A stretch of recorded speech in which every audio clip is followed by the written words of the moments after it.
All right, in this module, we're going to be talking about imagination. This is the strongest mental faculty that will drive all other things in your life because the truth is, nothing exists without imagination. Imagination is really the true reality. It's what we constantly imagine and think about, both what we want and don't want, both consciously and unconsciously, that create the world that we have around us. The health, the wealth, the relationships, the business, the clients, the customers, the level of happiness and joy that we have, and the level of disease, stress, and sickness, right? This very cup was imagined first, then it was created, right? Every thought that I'm having right now was first imagined, and now it's being presented to you, right? So imagination is so crucial, and developing and acknowledging and embracing imagination is so crucial to developing the world that you want. It is often passed on as something that is very immature or unreal, right? And you can be praised or knocked down for imagining things or embracing your imagination. People will say, oh, he's so creative, he's got a great imagination. And then when you say something outlandish to somebody who doesn't fit within their frame of mind, that you're thinking, your imagination is running wild, right?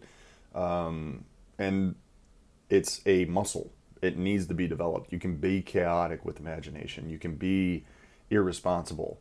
You can be immature with it all, right? We have to develop it constructively. So in the last module, I talked about writing down 100 things. Make sure that you're constantly revising and developing those 100 things over and over and over and over again. And really embracing within your imagination what Matt Fury calls the theater of the mind. The theater of the mind is what you imagine on the screen of your mind. You can imagine the life that you're living, the 100 reasons that you put down or are putting down, and you can view them in first person. And that is really a key thing. I've heard different things of like imagining it in third person or first person, and I want to share this study with you. And I'll try to find it to put it in the resources. If I can find it, I will. But there was a study done where they took individuals who imagined themselves bicep curling an easy bar or just bicep curling, I believe is what it was. And they had a group where they imagined themselves in first person doing it, and then a group of individuals who viewed themselves in the third person doing it, basically like an outsider looking at themselves doing the bicep curl. And then a third group that did absolutely nothing. And they measured out the bicep strength over, I believe it was either 8 or 12 weeks.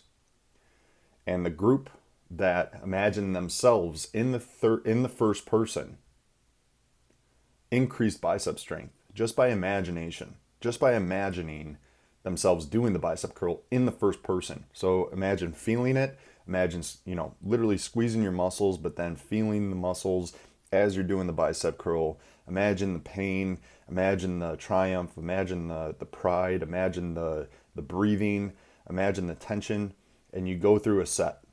And then you take a break and you do that over and over again, right? But they're imagining it. They're not actually lifting. The group that did it within the first person and felt all those feelings and did that practice. Now I'm taking you through the process of imagination and feeling it, right?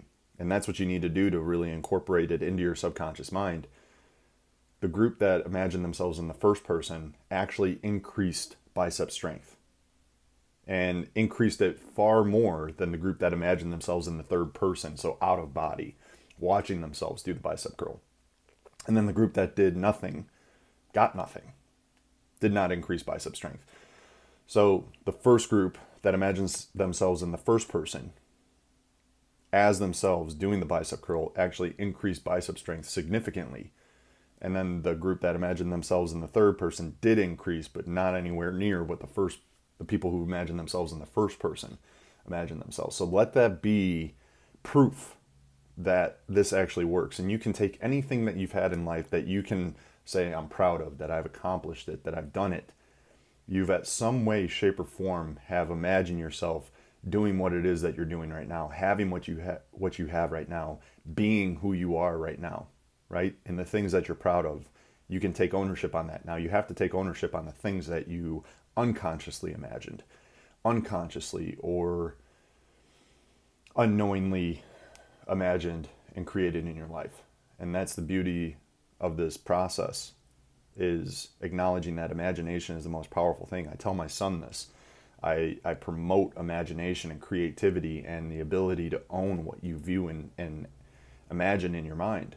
Speak it, share with it. You can't do this with everybody. You shouldn't be doing this with everybody, and sometimes nobody for a certain extent of time.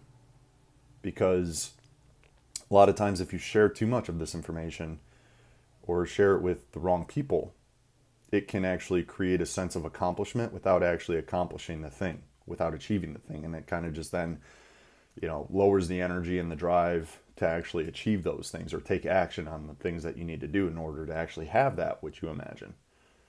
The other thing too is that you may get some shit from people, right?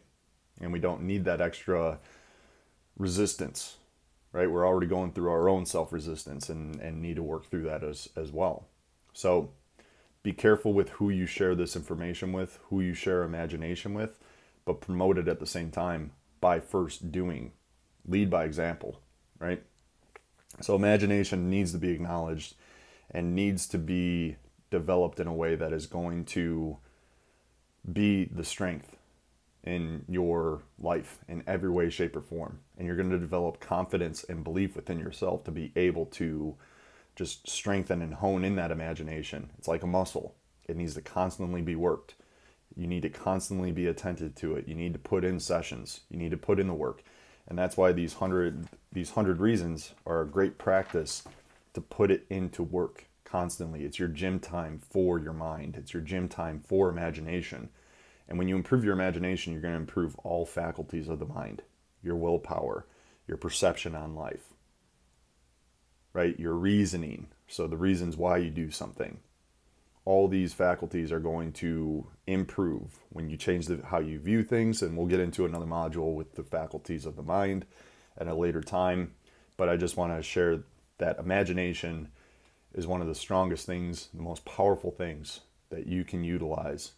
And it's one of those faculties that man has, humans have, to create the world that we have and that we live in. I believe Napoleon Hill said it was one of the greatest strengths of the mind or something to that tune. But imagination needs to be looked at as a power source, and you need to become very aware of it. Imagine yourself in the body as you work out, as you eat, as you cook your food, as you do these things. And the 100 reasons that you're bringing the light to yourself will come out as you do all these things. You're going to become more consciously aware, and you're going to be more conscious of your imagination. And the more conscious you are consistently over time creates more intention, more action, more results in your life. So embrace imagination, utilize it to the fullest extent that you can, and it'll only get stronger over time. And be okay with fucking up. It's going to happen. You're going to be wrong sometimes. And this is how we retune and refine and become more optimized over time. As I've said in earlier modules, self-awareness creates higher expectations. More awareness brings more expectations, and we don't get what we want in life, we get what we expect. So create more awareness around your imagination, your thoughts, and what you view and think about all the time. You're going to raise your expectations, and you're going to naturally get that what you want. Got a little heavy there with the cord there, but you get what I mean. So raise those expectations by creating more awareness, and imagination is going to be a huge aspect to all that. I'll see you on the next module. Take care.